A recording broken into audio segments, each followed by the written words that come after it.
Bonjour, c'est Macadé Baron.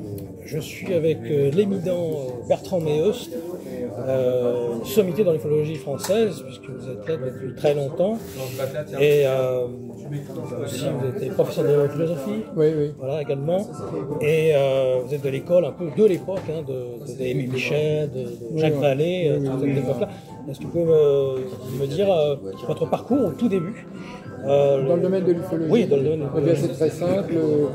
J'ai lu en terminale un bouquin que m'avait recommandé un ami de terminale, et c'était le livre de Michel. Oui.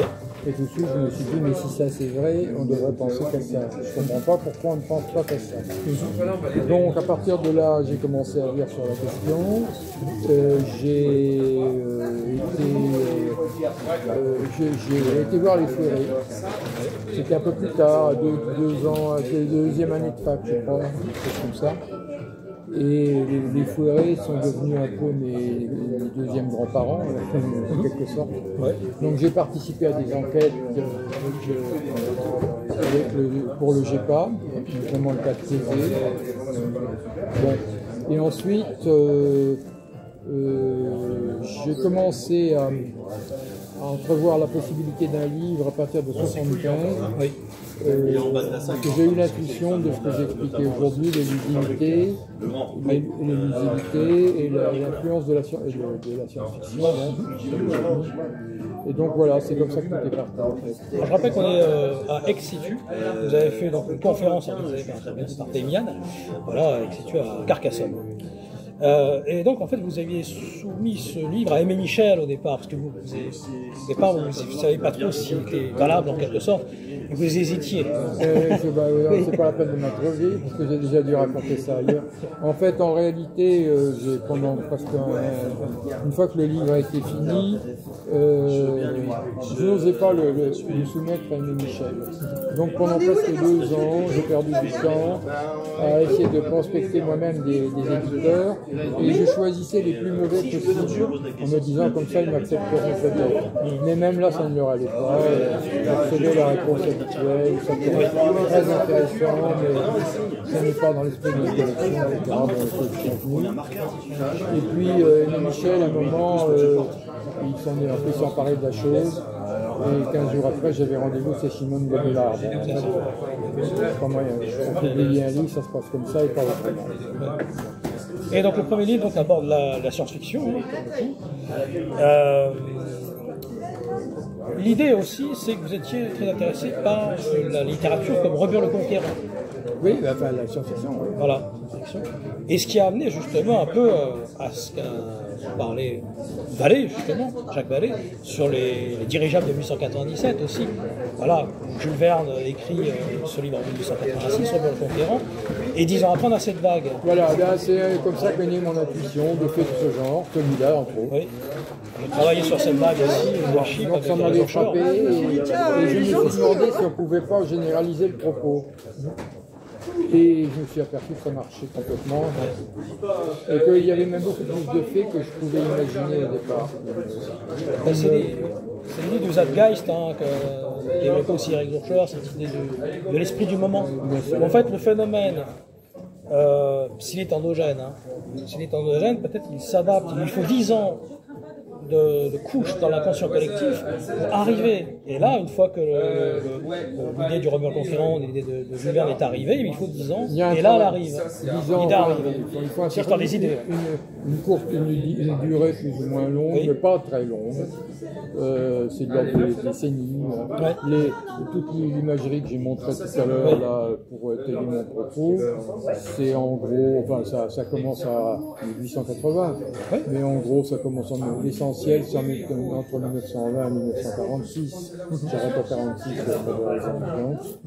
Donc effectivement, c'est rapide.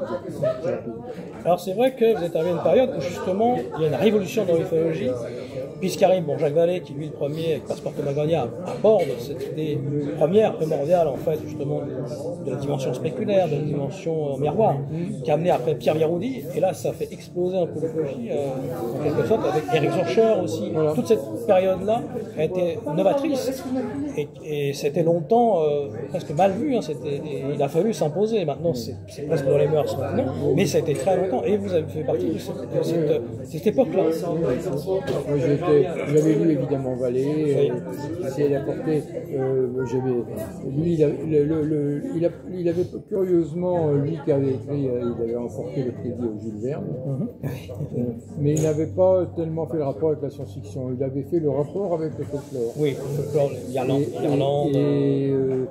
C'est ce que j'ai fait. Dans un premier temps, j'ai fait le rapport avec la SF que j'ai publiée en 78, et après en 85, j'ai publié Science-Fiction. Oui, ah oui, il y avait celui-là après. Voilà. Et donc là, j'ai exploré plus en profondeur. Et à ce moment-là, j'étais en train de me rendre compte du parallèle qu'on pouvait faire avec les mythologies, avec les initiations, avec le folklore des fées, des corridors, etc. Ben, il y a tout ce côté aussi de l'échange, ça qu'on retrouve dans Soucoupe volante et folklore. Ce qu'on retrouve, c'est d'échange de nourriture. On retrouve la gentilhommerie irlandaise qui demande de l'eau du puits, les farmers, entre guillemets, farmers, qui se déguisent en farmers dans les archives, ils demandent de l'eau du puits également, en échange des fois de nourriture. Joe Simonton, Eagle River, 61, on retrouve toujours les martiens de Gary Wilcox. Il donne à qui le personnage demande s'il a faim. Oui. Le chasseur qui vient de tirer un élan. Donc effectivement, ce sont des strates, comme j'expliquais dans ma conférence, ce sont des strates plus anciennes, des âges de l'esprit, qui se combinent, parfois ça se juxtapose, et parfois carrément ça se mélange, ça s'harmonise. Comme dans le cas d'Émile-178, il y a ces pierres noires, le témoin prend des pierres noires, ça a l'air très bon, mais en fait, quand on voit dans la mythologie polonaise, on se rend compte qu'en fait, ce sont les pierres des démons. Émile-Sine, oui. Émile-Sine. Oui, celui-là est typique. Oui. Il est parfait. J'ai une affection particulière pour ce père. Et il y a trois cas aussi qui sont intéressants. C'est l'idée qu'on vous donne un objet puis on le reprend. La carte de Bétier Barnéil, on ne vous la donne pas. Ah ben ça, c'est les mécanismes de l'élusivité. Villas-Boas. Je monte et je retire. Villas-Boas, le cube de Villas-Boas, on ne peut pas. Et même les bas, enfin, je montre et je retire. Les bas de Rosa Lotti. Rosa Lotti, par exemple, ils veulent lui donner une petite boîte, bon, ils lui prennent ses bas quand même, hein, mais la petite boîte, ils lui donnent pas. Qui est en cuir d'ailleurs. Il y a toujours cette symbolique. Bon, puis il y a un côté aussi ironique. Il y a un côté ironique. Et à côté, c'est ne nous croyez pas trop. Les uniques. Oui. Et puis il y a aussi ce cas de Marius de Wild aussi, vous avez abordé dans ce folklore, l'idée justement aussi que le diable en fait revient une fois par an pour prendre la poule. Ah oui. Et donc il y a ce lien aussi qui est très intéressant. Alors il me semble que j'avais argumenté que de Wild était d'origine gitane. Et il avait probablement eu accès à des croyances de ce genre. Voilà. Parce qu'il y a eu l'histoire de la poule, c'est pas mal. C'est vrai. Et aussi, c'est aussi l'idée du métalangage, par exemple le cas en Côte d'Or de 54, où le témoin en fait c'est le voile de la Leteia. Il enlève son voile et il montre un œil qui pleure. C'est un cas particulier que vous avez évoqué dans tes folklore, et Eric Zorcher l'a abordé aussi. C'est un peu la Leteia, c'est le voile d'Isis. Donc c'est un cas qui est moins connu. L'évolution du phénomène OVNI actuellement, il semble, il y avait ce côté très tôt les boulons, on était dans le côté justement avec le côté diurne, le côté trace au sol, dans les années 50, les gros boutons, les casques, tout cela, et maintenant on dirait que ça se désensibilise en quelque sorte, ça disparaît, ce côté matériel disparaît au on profite comme l'actualité en fait. Alors en fait, dématérialise. Je voulais dire un truc très simple dans la conférence, là, mais j'ai pas eu le temps de le dire, comme beaucoup d'autres choses. En fait, j'appartiens à une génération, moi, pour qui les ovnis étaient dans les bois, dans les champs, dans le ciel, si on y croyait, ou dans les esprits, si on n'y croyait pas. Et là, maintenant, nous avons une génération de gens pour qui l'OVNI est dans Internet. Oui. Et donc, à partir de là, n'importe quelle personne sur Terre, quelle que soit sa culture aujourd'hui, a un smartphone qui lui permet d'avoir à sa disposition toute l'information sur les ovnis, même si elle n'est pas préparée. Et alors, à partir de ce moment-là, il y a une sorte d'explosion qui se produit, et j'aurais tendance à dire, quand on entre dans ce bazar, moi ça m'intéresse plus. Oui. Je ne peux plus rien dire, je ne peux rien prévoir. Je pense par exemple que les révélations américaines, oui, la disclosure, la pseudo-disclosure. La pseudo-disclosure, c'est un produit c'est du condom du book. C'est un produit d'Internet, c'est un produit du smartphone. C'est tellement gros que... Oui, alors là, je maintiens fermement mon jugement que j'ai dit tout à l'heure. Oui. Je ne crois pas un instant. Pour moi, parce que ça serait le seuil de passage de la science-fiction serait révélé, serait brisé, serait passé. Et donc à partir de ce moment-là, il y aurait un effondrement complet de la société humaine telle qu'on la connaît. Par exemple, en ce qui concerne Roswell, pour vous, peut-être pour moi aussi, c'est qu'il s'agirait peut-être ce serait fomenté par le phénomène lui-même. C'est-à-dire qu'en fait, tout crash, pseudo-crash, entre guillemets, il n'y a pas d'ovni en panne, il n'y a pas d'ovni qui crash, tout ça est organisé, voulu par le phénomène lui-même. L'idée du système de contrôle de 75. C'est l'éligibilité, c'est-à-dire que si par exemple, supposons que le type Lagrange qui prétend maintenant on ne parle plus des humanoïdes congelés de Roswell, on parle de résidus organiques.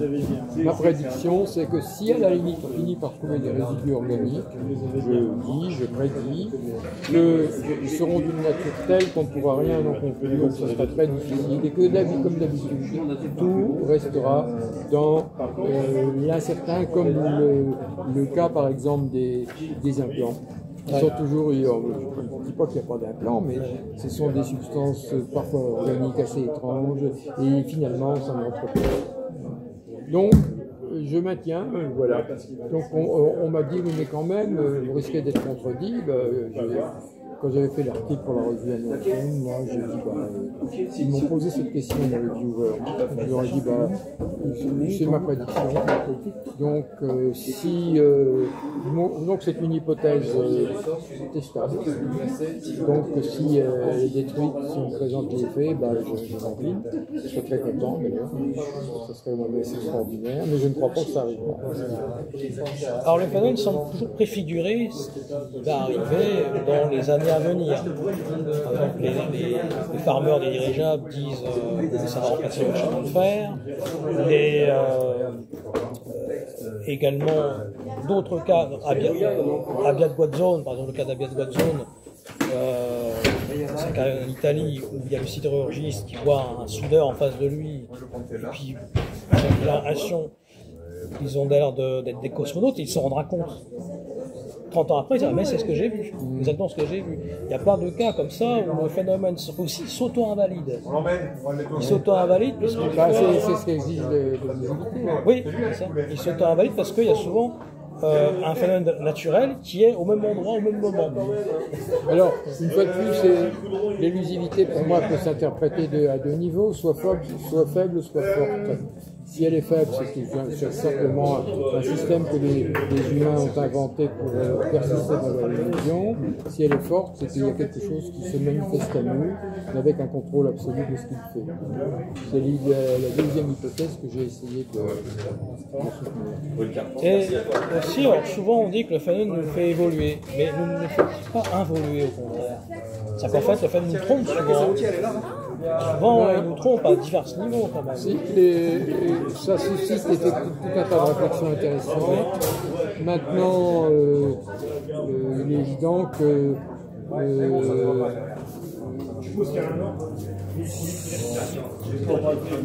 La complexité de ce phénomène démultiplie à l'infini pour tous les gens qui n'ont pas réfléchi à ça, qui ne sont pas prêts. Ça risque de créer un chaos total.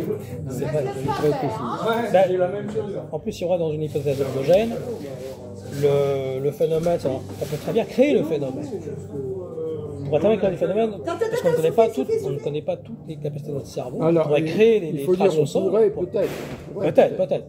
Par exemple, non, voilà, c'est ce que disait Jacques Vallée, hein, on peut les créer. et que l'hologramme peut avoir une masse aussi.